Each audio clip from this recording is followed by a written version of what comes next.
Esto está generando también aumentos en personas que ya no pueden comprar lo que compraban antes, que bajan su calidad alimentaria, que bajan la calidad de los productos o que de plano los dejan de comprar. Si comprabas un kilo de jamón, ahora compras 800 gramos o 700. Si comprabas jamón y queso, a lo mejor ahora escoges entre jamón y queso, uno u otro, o menos. De verdad está generando problemas en las partes más marginadas particularmente. Por eso, pues está interesante el dato que se está planteando desde Coneval, porque no solamente es el tema inflacionario, eso ya lo veremos más adelante, ya veremos cuáles son las reacciones de ese tema, ya veremos cuáles son las consecuencias, si hay o no un aumento, se mide pues obviamente después de un buen tiempo, pero en el caso de la pandemia, por ejemplo, en el asunto de lo que ha estado ocurriendo con varios de estos temas, pues la pobreza aumentó 3.8 millones. Tengo en la línea telefónica y le aprecio mucho a John Scott Andretta, investigador académico del Coneval, pues para revelarnos un poco estos datos. La pobreza aumenta 3.3% en México. ¿En qué años? ¿Cómo se midió esto? Gracias, John Scott, por tomarnos la comunicación. Muy buenos días. Muy buenos días, al contrario, gracias por la oportunidad de platicar con ustedes. Bueno, en efecto, Coneval presentó ayer un informe de evaluación de la política de desarrollo social, es un informe que presentamos cada 2 años y que resume no nada más la evolución de la pobreza en general, como acabas de mencionar, el aumento, esto es entre 2018 y 2020 en particular, la pobreza nacional y la pobreza estatal y por grupos, sino que también se presenta un análisis de la política social que se ha implementado en la época y obviamente el énfasis en este reporte que cubre este periodo 2018-2020 en términos de pobreza, pues es el tema de COVID, que pegó en forma pues muy fuerte, no nada más al ingreso, sino otras dimensiones como la salud, la seguridad social, la alimentación, etcétera. El informe también tiene datos más recientes, que es relevante a lo que acabamos de comentar sobre la inflación, que es la pobreza laboral. La pobreza laboral lo que mide es la población que no puede comprar una canasta básica alimentaria con su ingreso puramente laboral. Y esa sí la podemos medir cada trimestre. La última medición que tenemos es del tercer trimestre del 2022.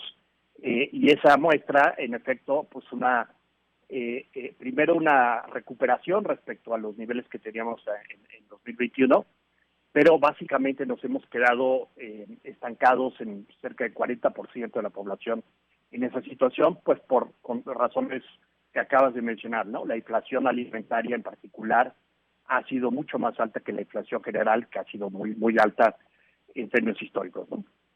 Oye, dime, estos son los dos primeros años, podríamos decirlo, no lo quiero politizar, no es esta mi intención, pero sí también hay que ver este contexto. Son los dos primeros años que están en el gobierno de López Obrador, o sea, como que estos dos primeros años de la 4T, más o menos, porque López Obrador entra finales del 2018. ¿Cómo se miden el tema de los beneficios o no, por ejemplo, de programas sociales? ¿Está presente esto? Sí, claro, hay un análisis pues muy detallado de las políticas que ha implementado la administración actual, en particular el efecto o la importancia de la política de salario mínimo. Esa, por cierto, explica por qué esa ha logrado mantener la pobreza laboral a niveles, mantenerla estable, inclusive se ha reducido a principios del año gracias a esa política a pesar de la inflación, ¿no? Y también pues analizamos los programas prioritarios y hacemos un análisis en esta ocasión bastante interesante de la distribución de los programas. Eh, ¿No? ¿Cómo varía la participación a lo largo de la distribución del ingreso? Es decir, ¿quién se ha beneficiado más de los nuevos programas? Los más pobres, los grupos de ingresos medios, etcétera.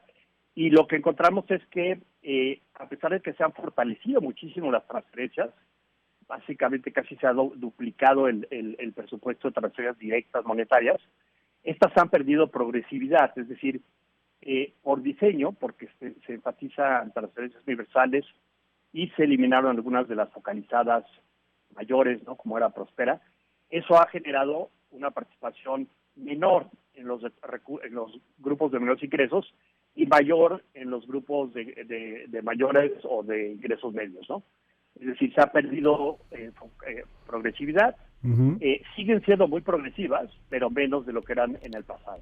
A ver, ¿cómo podríamos entender un poco más este asunto de la progresividad? Porque el dato creo que es muy relevante. ¿Está llegando menos lana a sectores que la necesitarían más y más lana a sectores que lo necesitarían un poco menos? Entendí un poco así. ¿Cómo es, John? Así es.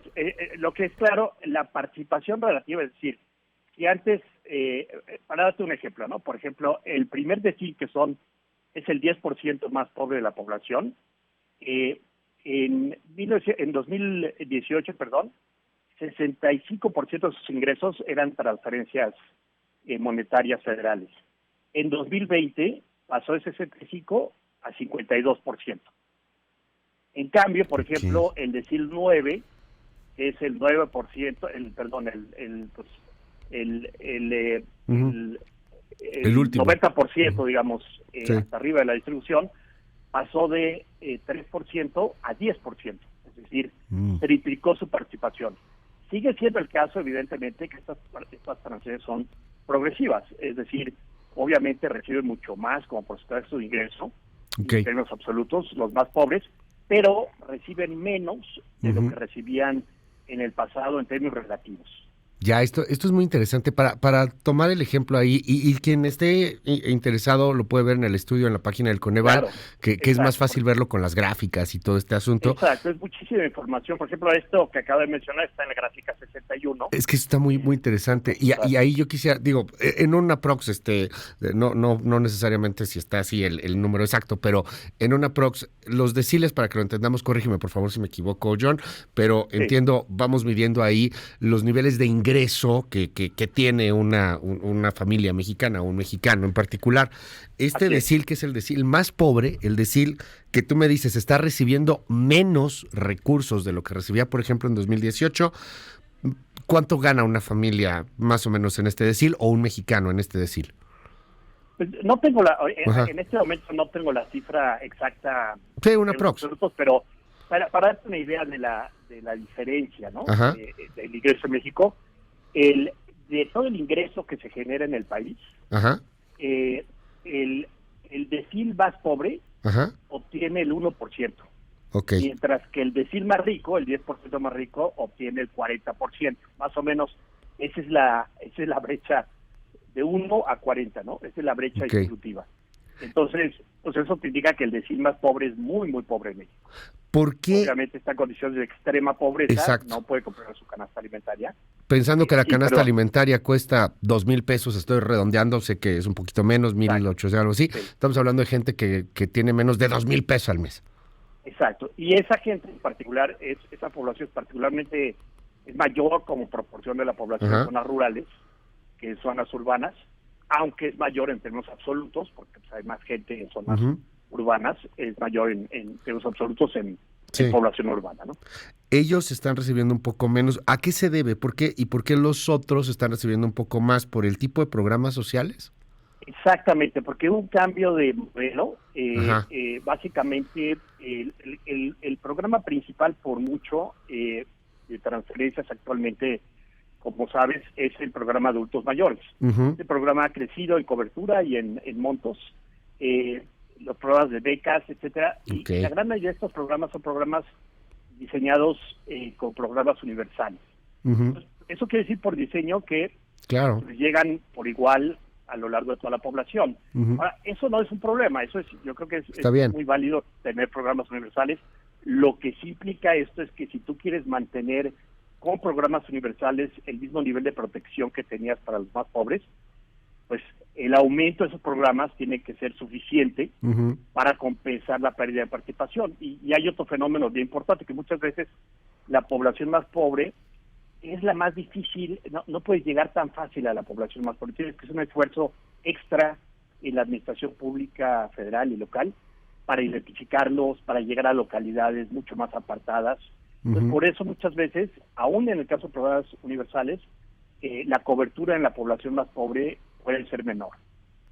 Este asunto termina al final por darnos un aumento de 3.3% de la pobreza en México. También entiendo que la pobreza se mide de maneras distintas. Ya nos explicabas, Claro. la pobreza alimentaria, que es esta pobreza de no me alcanza para comer, la pobreza laboral, etcétera. ¿Cómo distribuimos este 3.3% en cantidad de personas, John? Sí, bueno, primero importante explicar que ese aumento lo que refleja es no nada más el ingreso, sino dimensiones no monetarias. En particular, la dimensión que más subió en este periodo fue la carencia por servicios de salud, de acceso a servicios de salud. Ahí hubo un cambio, un deterioro bien importante por varias razones. Una obvia es por COVID.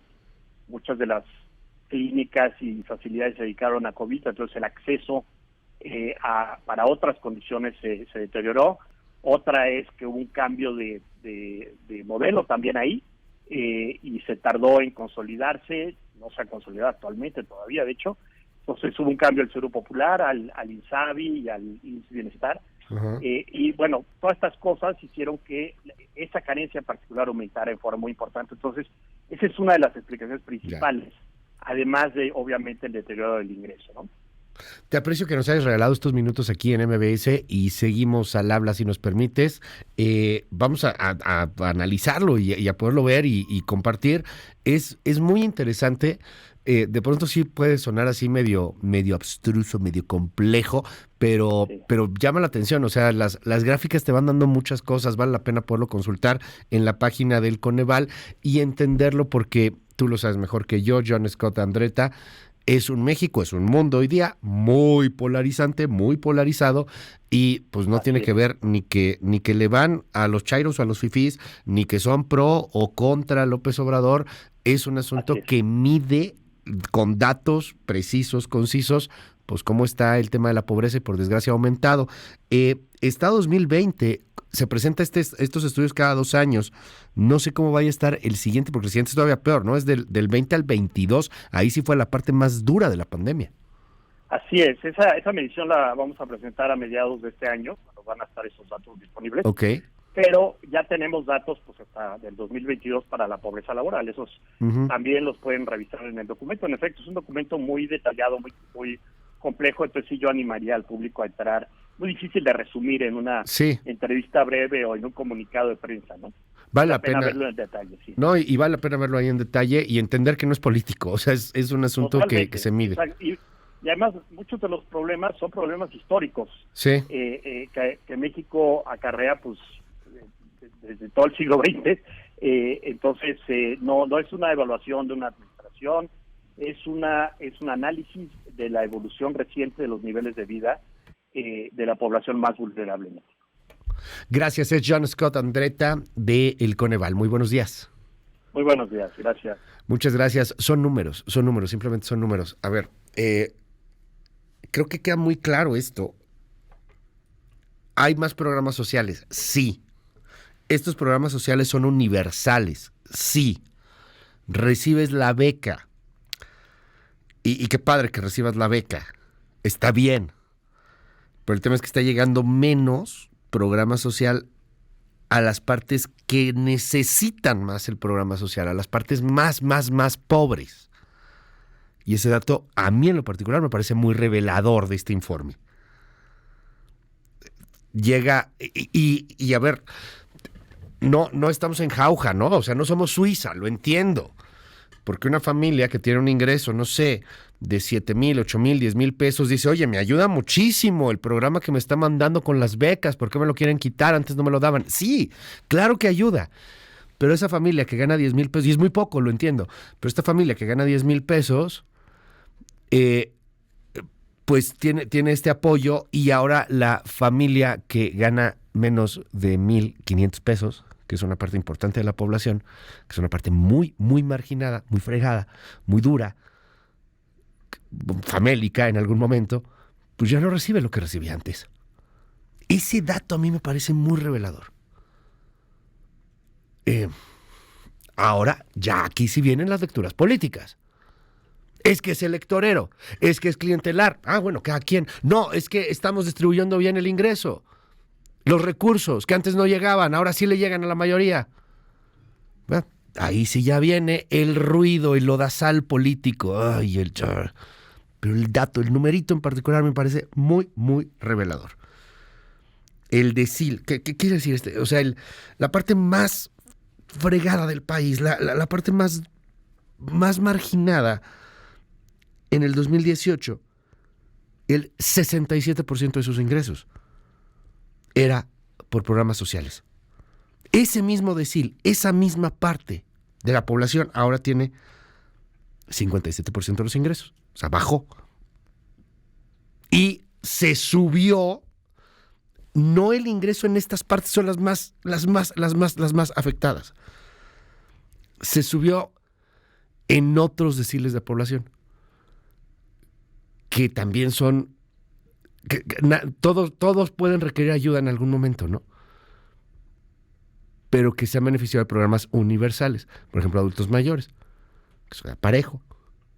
O las becas, que le digo, que también sean parejo. Antes no lo tenía, pues no, antes no lo tenías. ¿Me ayuda a tenerlo? Sí, claro, por supuesto. Pero se dejó de repartir a las partes realmente más afectadas. Échele un ojo al estudio del Coneval. Creo que hay algunos datos que van a generar mucha controversia. Estaremos atentos.